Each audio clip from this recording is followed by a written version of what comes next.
Is the sprinkler incident true? Did it really happen? When the fire system went off on our hangar? Yeah. Yes. We have all airplane skin panels off. We're filling and re-tank sealing the airplanes, and the sprinkler system in the building goes off. It's like, that made up for the day when I was on the end of the runway. That was probably one of my worst days ever. Big press. Oh yeah. I don't know if it got big press, but we were furious at some people. They said, oh, well, sorry, we didn't know. Why don't you ask?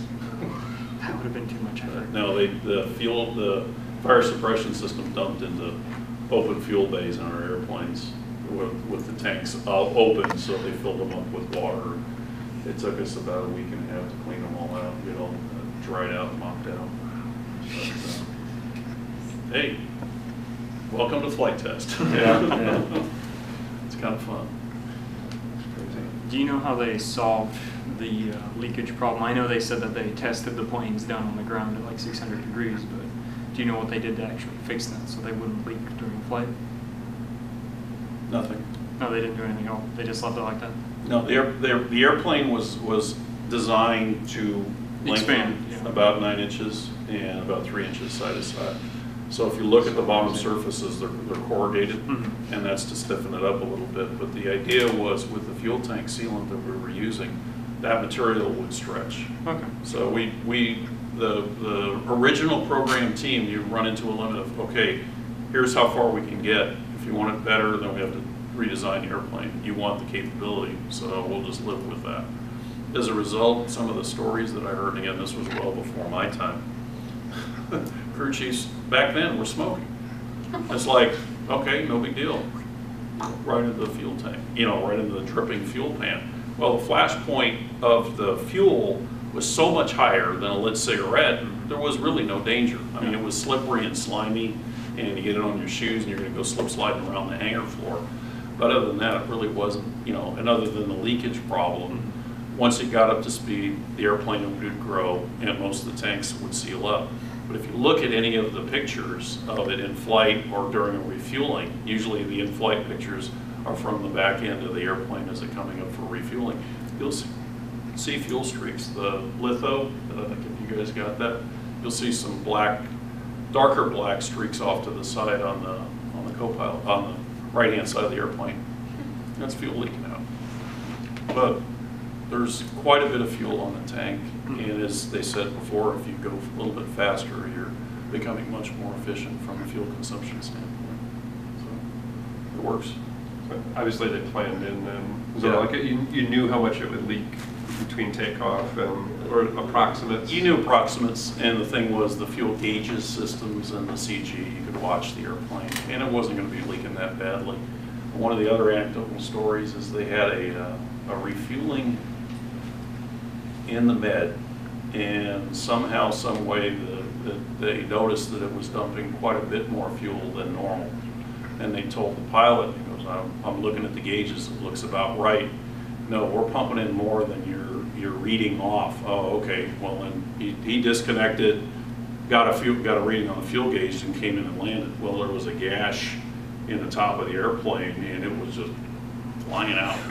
It's like, okay, well you got other tanks that were separate tanks, so they could pretty much shut that one off and drain from the other ones. But CG management, and that's pilots have a full-time job. The RSOs have a full-time job flying the airplanes. So. What was the single coolest thing that you learned when you were working on the SR product that you were like, man, that's, when they were on the engineering side of it, they're going, wow, they actually came up with an idea for, that?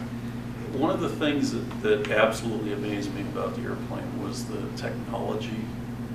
Figuring, right now I understand, I knew how we designed airplanes in the early 80s and working on the 117. To go from the 117 for many years and then working on the SR, it's like, we did what? It's like just the amount of technology they had, the amount of technology that was integrated into the airplane, the stealth characteristics of that airplane, to me are amazing. I mean, to have had the forethought to know how to do that was amazing. And again, it was all slide rules. So they didn't have the computers that give us the power to analyze things now, but they knew what it was going to be signature-wise even before it left the factory. And they didn't have ground radars to measure it. They knew from designing the airplanes and working with it, as long as working with airplanes. And a lot of these guys, like I said, started back in the 40s and 50s working on airplanes, and they went through project after project after project. So a lot of the lessons learned. And Kelly Johnson and Ben Rich would pick the best of the best, and those were the guys that were doing the work. Have Blue team that followed that one up, they were the best of the SR crew that went over to build the new stealth, low observable fighter airplane or fighter demonstrator. And it was an amazing group, very, very small team, about 35 people, and then the manufacturing crew. And it was just, how did you guys come up with this? Oh, well, I took it from him, and we leveraged off of this, leveraged off of this, leveraged off of this. It was an amazing confluence. And when we started on when I was very early into the 117 program, and the production line was just starting, and I was amazed at how few people we had. We had 80 designers. The B2 conversely had about 800, doing about the same amount of work. It's like, it's not an order of magnitude more complicated of an airplane. It's bigger, it's hard to build, but not an order of magnitude. But it was, again, that's the culture of the group that back in those days. Very small team, very focused, worked our asses off. We were working typically 60, 80-hour weeks. Brand new hire, okay, here's what you're doing, okay, great, my social life gone.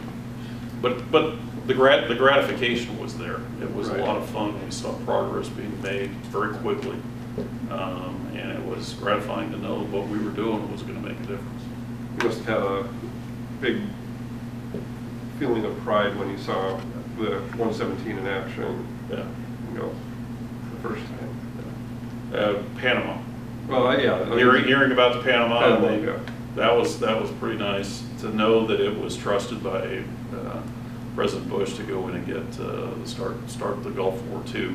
That was Gulf War I was a very big feather in our cap. The fact that it worked and did its job, didn't get shot down until Kosovo. Kosovo, unfortunately, was just poor mission planning.